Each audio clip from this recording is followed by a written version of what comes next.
دوستو بگ سوچو میں خوش آمدید۔ اگر امریکہ، کینیڈا، برطانیہ، سوئٹزرلینڈ، فن لینڈ اور جرمنی جیسے ممالک کا ذکر کیا جائے تو آپ کے ذہن میں کیا خیال آتا ہے؟ یقیناً آپ کا جواب ہوگا کہ یہ تمام ممالک خوشحال اور ترقی یافتہ ہیں۔ اسی طرح اگر آپ کے سامنے سوڈان، مصر، لیبیا، نائجیریا، برازیل، بنگلہ دیش اور پاکستان جیسے ممالک کا ذکر آئے تو ہمارے ذہن میں ظاہر ہے کسی غریب اور ترقی پذیر ملک کا تصور ہی آتا ہے۔ لیکن دوستو ان میں ایک اور چیز بھی مشترک ہے، وہ یہ کہ زیادہ تر خوشحال اور ترقی یافتہ ممالک ٹھنڈے ہیں، جبکہ زیادہ تر غریب اور ترقی پذیر ممالک دنیا کے گرم خطوں میں ہی واقع ہیں۔ ویسے تو کسی ملک کی ترقی کا انحصار اس ملک میں موجود حکومتی نظام کے استحکام، اس کے قدرتی وسائل، اس کی کریڈٹ ریٹنگز اور انفراسٹرکچر وغیرہ جیسے عوامل سے ہی ہوتا ہے۔ لیکن دوستو ہم نے جن ممالک کا اوپر ذکر کیا ان کو دیکھتے ہوئے تو یہ بھی لگتا ہے کہ کسی ملک کی ترقی کا انحصار اس کی آب و ہوا اور درجہ حرارت وغیرہ سے بھی ہو سکتا ہے۔ تو کیا یہ محض اتفاق ہے کہ امیر اور ترقی یافتہ ممالک ٹھنڈے جبکہ غریب اور ترقی پذیر ممالک گرم خطوں میں واقع ہیں، یا آب و ہوا اور درجہ حرارت کا معاشی ترقی سے کوئی حقیقی تعلق بھی ہے؟ کیا تاریخی طور پر بھی ترقی یافتہ تہذیبیں ٹھنڈے علاقوں سے ہی تعلق رکھتی تھی؟ آئیے ان تمام سوالات کے جواب جاننے کی کوشش کرتے ہیں۔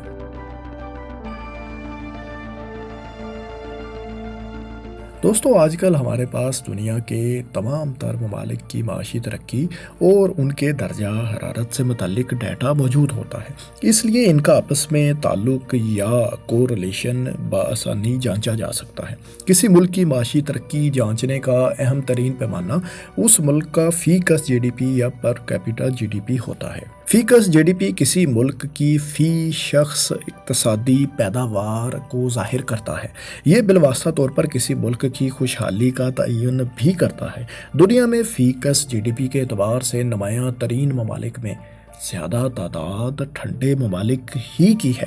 Ireland, Norway, Switzerland, Iceland اور ڈنمارک شدید ٹھنڈے ملک ہیں اور ان کا per capita G D P بہت زیادہ ہے، جبکہ لگزمبرگ، امریکہ اور آسٹریلیا کے بھی زیادہ تر علاقے نسبتاً ٹھنڈے ہی تصور کیے جاتے ہیں۔ اگر ہم آسٹریلیا کی بات کریں تو اس کے دو اہم اور امیر ترین شہر سڈنی اور میلبرن سرد ترین درجہ حرارت رکھتے ہیں، جبکہ دوسری جانب ڈارون وافر قدرتی وسائل کے باوجود آسٹریلیا کا ایک غریب شہر تصور کیا جاتا ہے۔ ڈارون کا ایوریج ٹیمپریچر سڈنی اور میلبرن کی نسبت زیادہ ہے۔ 2020 میں کی جانے والی ایک ریسرچ میں دنیا کے 98 مختلف ممالک کی فی کس جی ڈی پی اور ایوریج درجہ حرارت کا موازنہ کیا گیا، اور نتیجے سے یہ واضح ہوا کہ درجہ حرارت اور فی کس جی ڈی پی کے درمیان انورس ریلیشن یا منفی تعلق موجود ہے، یعنی ایوریج درجہ حرارت جن ممالک کا زیادہ ہے ان کا فی کس جی ڈی پی کم،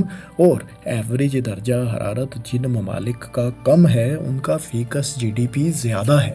اس تحقیق کے مطابق اگر کسی ایک ملک کا درجہ حرارت کسی دوسرے ملک سے اوسطاً 1 ڈگری زیادہ ہو تو اس ملک کی فی کس جی ڈی پی دوسرے ملک سے $725 کم ہوگی۔ مزید یہ کہ اس تحقیق اور تمام تر ڈیٹا کے ذریعے یہ بھی اندازہ لگایا گیا کہ فی کس جی ڈی پی کا انحصار درجہ حرارت پر تقریباً 9% کے قریب ہے، جو کہ بظاہر کافی نمایاں محسوس ہوتا ہے۔ باقی 91% عوامل جن کی وجہ سے کسی ملک کا فی کس جی ڈی پی کم یا زیادہ ہو سکتا ہے ان میں حکومتی استحکام، قدرتی وسائل، کریڈٹ ریٹنگ، انفراسٹرکچر وغیرہ شامل ہیں۔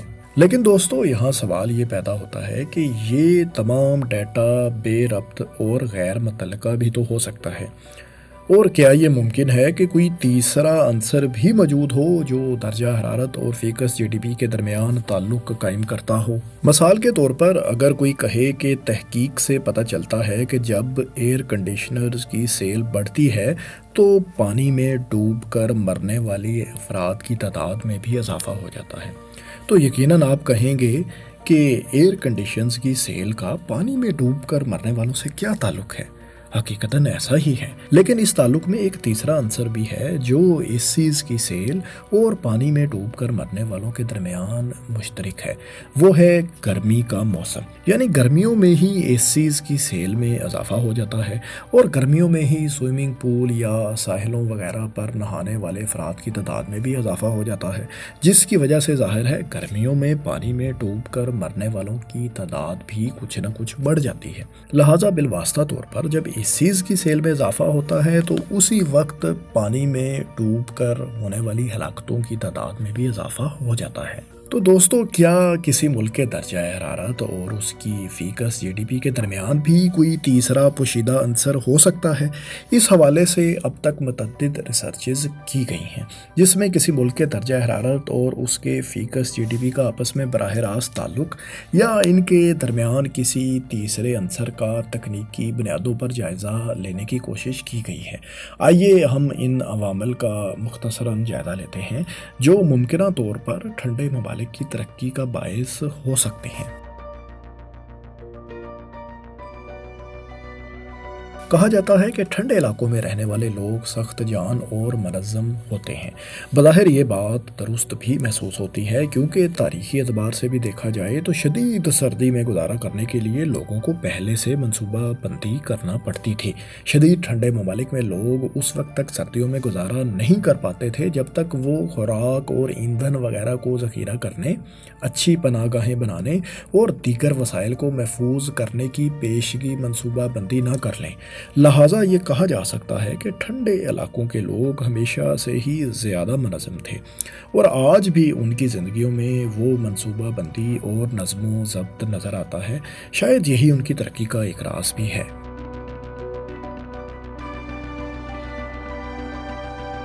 ایک چیز جس نے صدیوں سے انسانی ترقی کو تمام چیزوں پر غالب کیا ہے وہ ہے پانی۔ کاشتکاری ہو یا پانی کے راستے تجارت، پانی ہمیشہ ہی سے بہت اہمیت کا حامل رہا ہے۔ گرم علاقوں میں دریاؤں میں پانی کا بہاؤ سال بھر میں 80 گنا تک بڑھ یا کم ہو جاتا ہے۔ اس کی وجہ یہ ہے کہ گرم آب و ہوا میں بارش کے موسم یا مونسون بڑے پیمانے پر ملتے ہیں۔ ایسے علاقوں میں سیلاب تباہ کن ثابت ہوتے ہیں، جبکہ ٹھنڈے ممالک میں بارش مستقل اور معتدل انداز میں عموماً ہوتی ہے، جس سے دریاؤں اور نہروں میں پانی کی سطح نسبتاً مستحکم رہتی ہے۔ نتیجتاً ایسے علاقوں میں پانی کے راستے تجارت کے لیے نقل و حمل مستقل اور بہتر انداز میں ہو سکتی ہے۔ دوستو، گرم موسم میں انسان کے کام کرنے کی صلاحیت میں کمی واقع ہو سکتی ہے۔ ایک ریسرچ کے مطابق جب درجہ حرارت 27 ڈگری سے بڑھ جاتا ہے تو انسان کی کام کرنے کی صلاحیت 2 سے 4% تک فی ڈگری کے حساب سے کم ہونا شروع ہو جاتی ہے۔ انفرادی طور پر کام کی صلاحیت میں کمی مجموعی طور پر ملکی پیداوار اور معیشت پر بھی اثر انداز ہوتی ہے۔ یہاں سرد علاقوں کے لیے ایک فائدہ ہے۔ زیادہ سردی سے چھٹکارا حاصل کرنا نسبتاً آسان ہے، کیونکہ گرم کپڑوں کے استعمال اور مخصوص انداز میں عمارتوں کی تعمیر سے سردی کی شدت سے بچا جا سکتا ہے۔ گرم موسم میں ایئر کنڈیشنر کے استعمال سے کسی گھر یا عمارت کے اندر کا درجہ حرارت تو کنٹرول کیا جا سکتا ہے، لیکن باہر کے درجہ حرارت اور گرم آب و ہوا کو کنٹرول کرنا ممکن نہیں۔ مزید یہ کہ بعض زیادہ گرم ممالک وسائل کی کمی کی وجہ سے بڑے پیمانے پر ایئر کنڈیشنرز کو افورڈ بھی نہیں کر سکتے۔ لہٰذا مخصوص وسائل کے ساتھ گرم موسم کو انسان صرف ایک خاص حد تک ہی کنٹرول کر سکتا ہے، اور یوں گرم ممالک کی پیداواری صلاحیت نسبتاً کم ہی رہتی ہے۔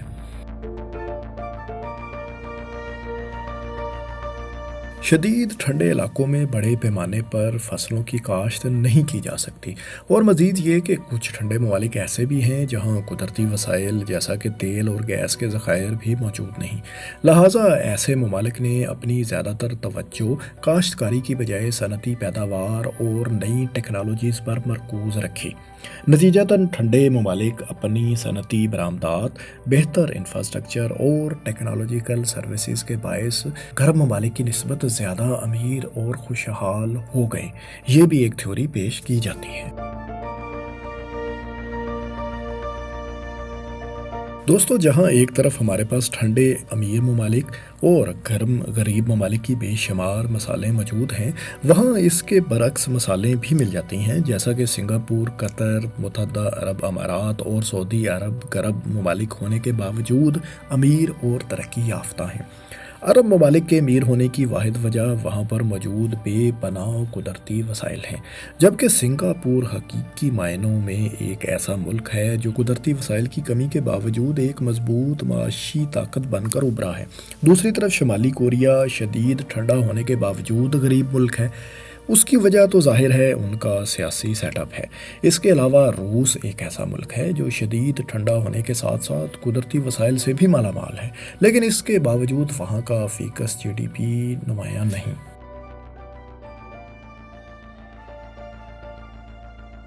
تاریخی طور پر اگر ہم دیکھیں تو زیادہ تر تہذیبیں جیسے کہ مصر، فارس اور دریائے سندھ کی تہذیبیں اور یہاں تک کہ مایا تہذیب بھی گرم علاقوں سے ہی تعلق رکھتی تھیں۔ دراصل اس زمانے میں کسی علاقے کے ترقی یافتہ ہونے کا انحصار اس بات پر ہوتا تھا کہ وہ خوراک کتنی پیدا کرتے ہیں، اور خوراک پیدا کرنے اور کاشتکاری کے لیے گرم آب و ہوا کے علاقے ہی موزوں ہوا کرتے تھے۔ شاید اسی لیے ماضی کی شاندار تہذیبیں زیادہ تر گرم آب و ہوا والے علاقوں سے ہی تعلق رکھتی تھیں۔ تو دوستو یہ تبدیلی آخر کیوں آئی؟ کیوں اب گرم کی بجائے ٹھنڈے ممالک زیادہ ترقی یافتہ ہیں؟ اس کی وجہ یہ ہے کہ جدید دنیا میں معاشی ترقی کا انحصار اس بات پر نہیں کہ کون سا ملک کتنی خوراک پیدا کر سکتا ہے، بلکہ صنعتی ترقی، تعلیم و تحقیق اور جدت پر منحصر ہے۔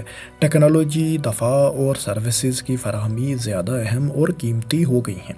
جیسے جیسے وقت بدلا، دنیا کی ضروریات بھی بدل گئیں اور ملکوں کی خوشحالی اور GDP کا تعین کرنے والے عوامل بھی چینج ہو گئے۔ لہٰذا ملکوں کی ترقی کا دار و مدار براہ راست موسم یا درجہ حرارت پر اب نہیں ہوتا، بلکہ موسم سے قطع نظر ہر ملک کے پاس اپنے محدود وسائل میں رہتے ہوئے ترقی کرنے کی صلاحیت موجود ہوتی ہے۔ تو دوستو کیسی لگی آپ کو یہ دلچسپ اور منفرد ویڈیو؟ اس طرح کی مزید دلچسپ ویڈیوز دیکھنے کے لیے ہمارے چینل کو سبسکرائب کر لیں۔ شکریہ۔